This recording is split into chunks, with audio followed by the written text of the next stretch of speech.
All right, New York Islanders next year. Let's see how it looks. So currently, they have seven forwards and two defensemen making $5 million or more. That's a lot of forwards making 5+ million, especially when you consider where some of that money is in Barzell and Horvat, both making over 8.5 million. Both of their extensions start next year, so they're both get. Barzell gets like a $2 million-ish pay raise. Horvat gets about, I don't know, like a $3 million pay raise altogether. $4 million bump up because some of that salary is retained by the Canucks this year from that Horvat trade. I think it was about $1 million was retained. So in total, the total salary cap available for next season already for the Islanders is between 6.9 million and 9.9 million. 6.9 million if the salary cap only rises by a million next year. 9.9 million if it rises by 4 million next year. We'll see. Again, that's kind of the standard range we've been getting throughout the season. It could rise as much as 4 million, but recently Gary Bettman's kind of retracted and said it's probably only going to rise by a million.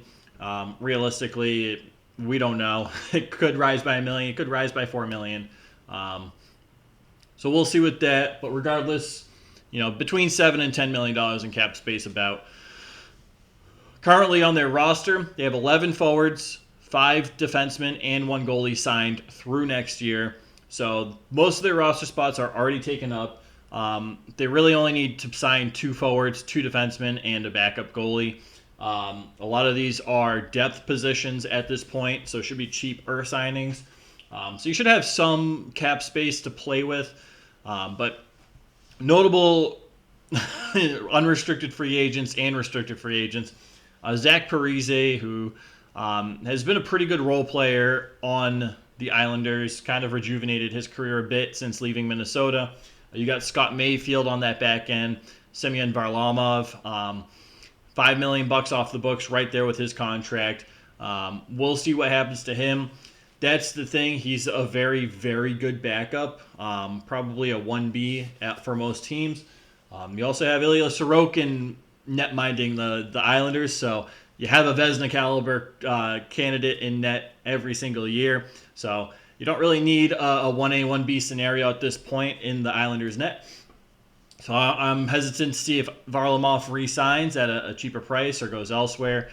But regardless, that's the thing we usually see. You get one strong goaltender, and then you get another backup that maybe is a fringe backup, definitely a cheaper league minimum backup. And does that cost you games in the end? Does that cost you more games than that could kind of keep you out of a playoff spot next year? So that's something to keep an eye on. Who do they get to replace Varlamov should he not resign? You got Fashing, who's a depth forward in the age. I think he's on the IR right now. You got Panik. He's in the AHL right now, another depth forward. And you got Corey Schneider. Putting up great numbers in the AHL. Last year and this year is like 920 save percentage plus.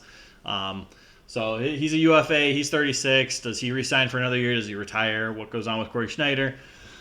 It's a good depth goaltender to have in that AHL just in case you need him. Has the experience as a veteran. Restricted to free agents, it gets a little interesting. You got Bulldog. You got Witherspoon and Oliver Wahlstrom. We'll see what these players get for contract extensions, or if any of them get dealt.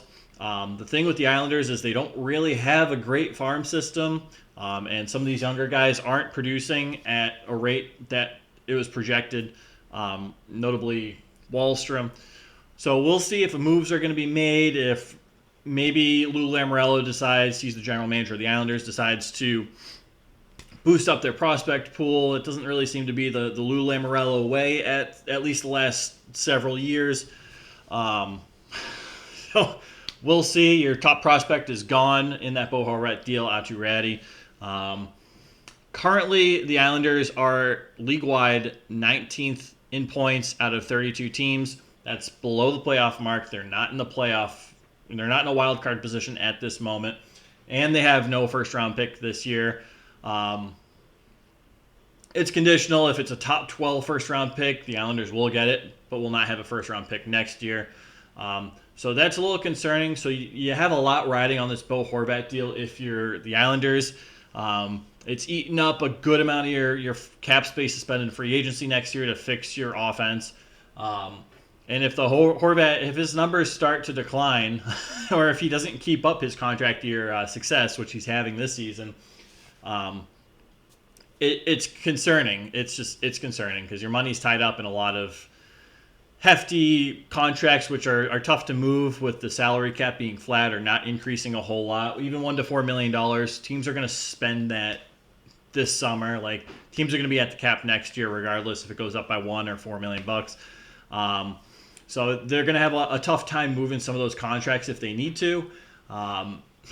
So you hope the Islanders don't kind of stay around where they are in the standings for the rest of the season. With the addition of Horvat, you hope they don't. It is a possibility. We will see. Time will tell. But if they don't start improving with Horvat, that's not a good sign because they're probably not going to be better next year. And most of their money is already tied up next year. And making a trade with some of these players, like moving Kyle Palmieri's contract, $5 million for I don't even know how many more years he has. Where is he? Let me take a look. So he signed this year and then the following 2 years. So moving 2 years of $5 million annual average value for a guy that's not a 20 goal scorer in a league that has seen an offensive boom the last couple of years. It's going to be tough to do. You're going to have to give away some assets, and they don't really have a whole lot of assets to give away to dump off contracts. So, excuse me, they're kind of in a tougher scenario. I'm curious what they'll do this offseason. Again, they just need to sign a bunch of depth signings, and those cost money too. Remember, league minimum, 2 league minimums forwards, 2 league minimums defensemen, and a league minimum goalie. You're still talking $4.5 million of that 7. That doesn't leave you a whole lot to sign a role player. So we'll see. They need offense. They need to do something about their offense. Acquiring Horvat is hopefully a step in the right direction. Time will tell with that. It could be a great move. We could look back and it could be one of those more questionable moves and questionable extensions. Too early to tell. We'll see. Let me know what you guys think. If you're an Islanders fan, how do you feel about this situation going into next year? They're going to be one of the more restricted teams with cap space in this offseason. They're not going to be able to make a bigger splash like some of their other competitors and division rivals. But let me know if you're happy with this roster, if you're pretty content not having to have a big year in the offseason, not worrying about signing the next free agent and overspending for them. Drop that below. This is fun. It's cool to see kind of get a little insight to the Islanders. They're not a very overly exciting team to watch typically night in, night out because they're very defensive oriented and very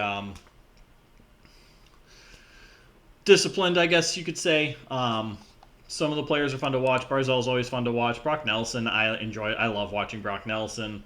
Sorokin's fun to watch. Pulock and Pelech on the back end. Good shutdown D-men that are fun to watch. But in general, it's one of those teams. Parise, it's been actually really fun to watch this year. So we'll see. Let me know what you guys think. I appreciate you guys for watching, and take care.